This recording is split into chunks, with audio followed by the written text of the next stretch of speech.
Hi, it's Pastor Amy with another midweek message from St. John's.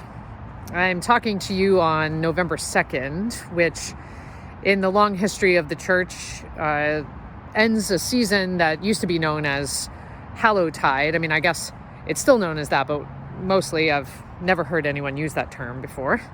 But it is a short season, just 3 days, that begins on October 31st, which of course we know as Halloween or All Hallows Eve.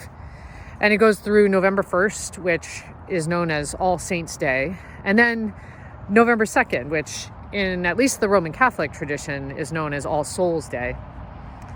For Lutherans, we don't really distinguish between All Saints and All Souls. And so we typically just celebrate All Saints' Day.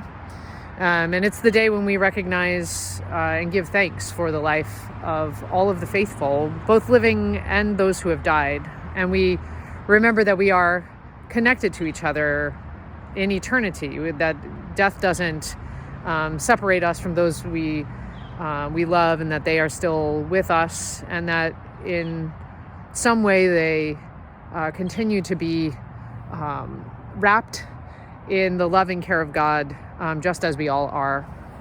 And so coincidentally, I don't know if you can tell, but I'm here at East Lawn Memorial Park, or East Lawn Cemetery in East Sacramento. But I didn't make a special trip just to record this midweek message. I actually was here to meet the daughters of one of the saints that died this past week, who was connected to St. John's many years ago.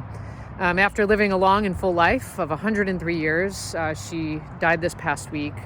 And of the three pastors, I was available to come and to say prayers over her. And one of our other longtime members, Bernice, remembered Gladys from one of the women's circles many years ago. And so she and Gladys's daughters were able to share stories and wonderful remembrances of being part of St. John's, and remembering when the women of the circle used to gather at their mom's house, and just how faithfully their mom lived out her faith, just as, one of the ordinary saints in this world.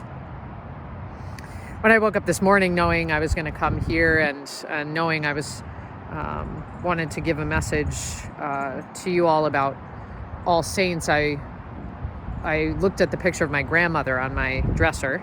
My grandmother died about 30 years ago now, and yet I still feel like she's a part of my life and definitely a part of my consciousness, and she's someone I always give thanks for every All Saints Day. And so we will be lifting up the names of the saints who have died in this past year from our faith community on Sunday the 6th. But I encourage you to give thanks and maybe say a little prayer, or do something to remember those people in your life that have made a difference. I consider it a privilege anytime that I've been invited to the graveside or to the bedside of one of the saints who have died.